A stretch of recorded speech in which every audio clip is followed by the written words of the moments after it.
Assalamualaikum warahmatullahi wabarakatuh. Jumpa lagi dengan saya, Fauzia Rifa SPD MSI, calon guru penggerak Angkatan 10 dari SMK Negeri 2 Teluk Kuantan, Kabupaten Kuantan Sengingi, Riau. Tugas kali ini adalah Jurnal Refleksi Dwi Mingguan Modul 2.3 Coaching untuk Supervisi Akademik.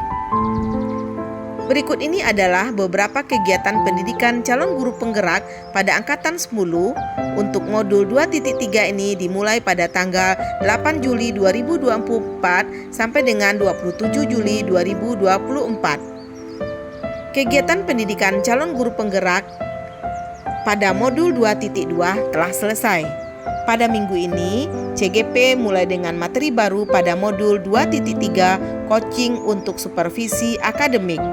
Sistem pembelajaran masih sama menggunakan LMS dengan alur belajar merdeka, mulai dari diri, eksplorasi konsep, ruang kolaborasi, demonstrasi kontekstual, elaborasi pemahaman, dan koneksi antar materi dan aksi nyata.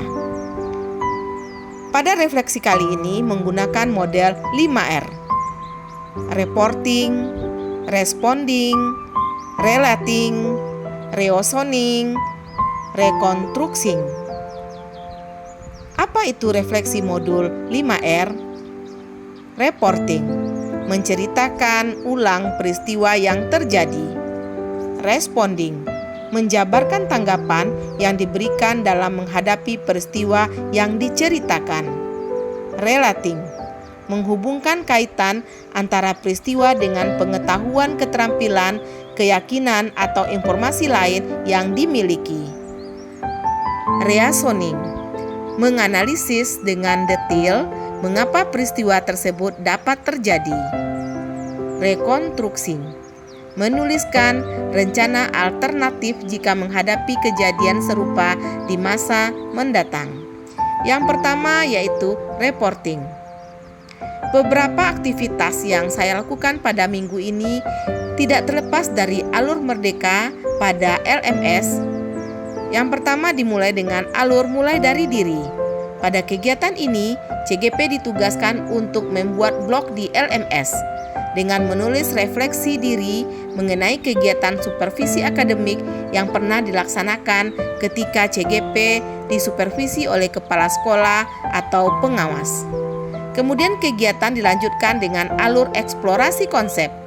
Materi-materi yang disajikan dalam alur ini adalah mengenai konsep paradigma, prinsip alur coaching, dan supervisi akademik dengan paradigma coaching.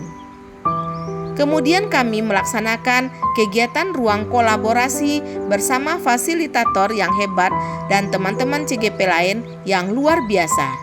Di alur ini, kami secara berpasangan melakukan praktek coaching.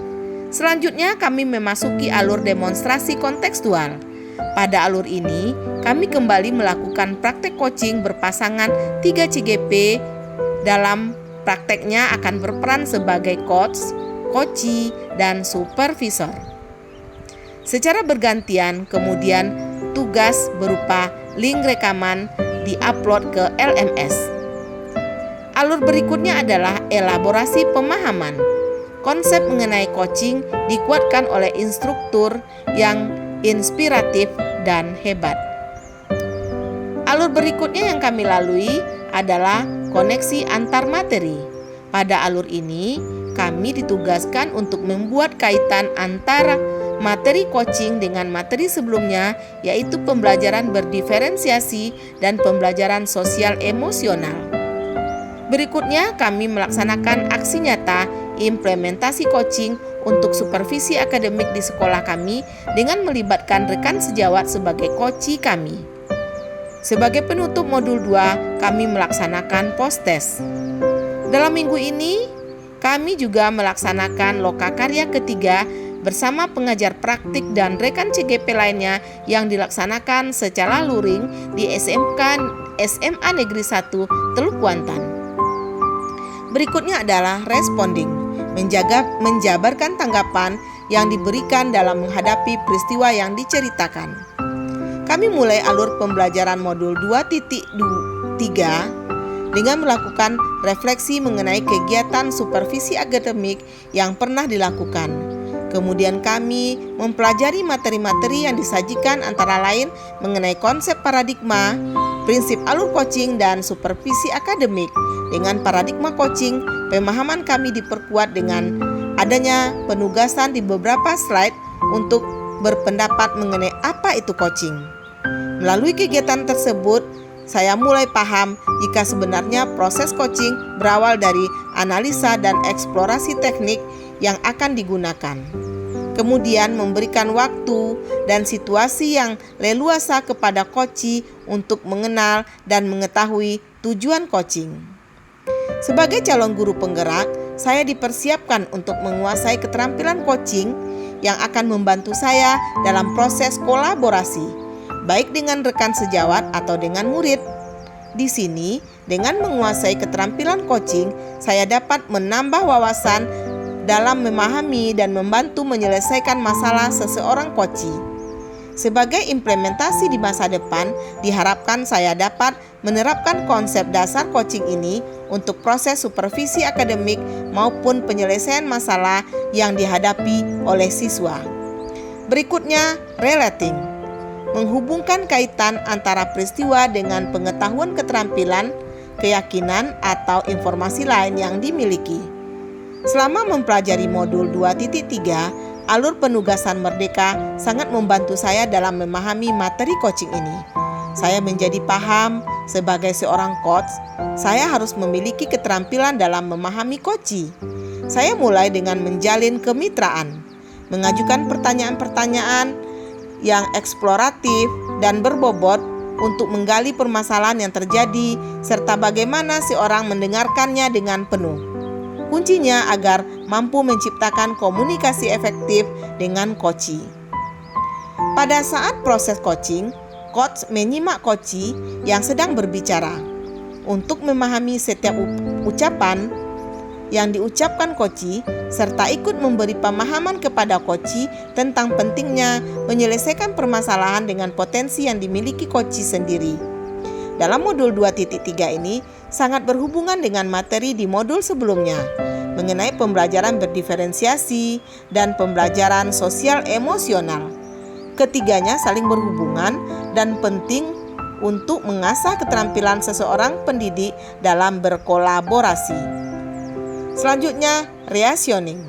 Menuliskan rencana alternatif jika menghadapi kejadian serupa di masa mendatang. Yang pertama, sebagai seorang coach, kita tidak hanya menjadi komunikator yang baik, tetapi harus mampu menuntun coachee membuat tindakan, serta alternatif jalan yang mungkin dipraktekkan coachee dan memberikan dorongan kepada coachee untuk memiliki ide dan keputusan. Dorongan coach untuk coachee dalam menyusun rencana penyelesaian dengan waktu yang tepat, jelas, dan spesifik disesuaikan dengan kebutuhan. Yang kedua, coach juga harus mampu mendorong coachee untuk memilih orang yang akan dipercayakannya dalam menyelesaikan masalahnya.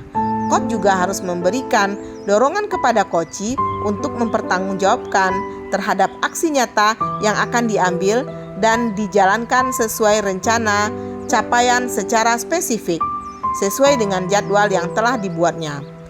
Hal yang tidak kalah penting yang harus diperhatikan seorang coach adalah meyakinkan coachee bahwa setiap masalah pasti terselesaikan dengan menciptakan keakraban dan kenyamanan, sehingga coachee dapat berbagi kisah yang sedang dihadapinya. Pendengar aktif haruslah dibangun oleh coach dengan merasakan apa yang dirasakan coachee dan memposisikan situasi saling menghargai dan menghormati. 4.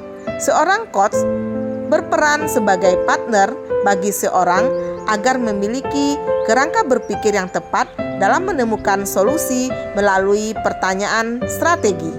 Pertanyaan-pertanyaan dilengkapi dengan perangkat coaching tepat mampu mengarahkan seseorang, menemukan solusi paling tepat, dan komitmen untuk melakukan eksekusi. Seorang coach yang baik percaya setiap orang selalu memiliki jawaban atas setiap masalah yang dimilikinya. tetapi mereka butuh bantuan untuk menemukan jawabannya. Yang terakhir adalah rekonstruksi. Menuliskan rencana alternatif jika menghadapi kejadian serupa di masa mendatang.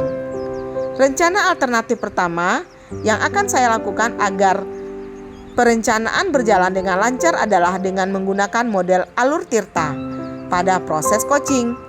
Peran kita sebagai coach dapat mendampingi murid maupun rekan dalam mengeksplorasi dirinya, dalam menemukan kebutuhan belajar dan strategi dalam memecahkan masalah pada dirinya sendiri. Kemudian, melalui proses coaching, menggunakan alur Tirta, coachee akan lebih percaya diri dan dapat menemukan kekuatan yang ada dari dalam dirinya. Selanjutnya adalah dokumentasi kegiatan selama 2 minggu dalam mengikuti pendidikan calon guru penggerak. Terima kasih, demikianlah penyampaian kami pada saat ini. Wassalamualaikum warahmatullahi wabarakatuh.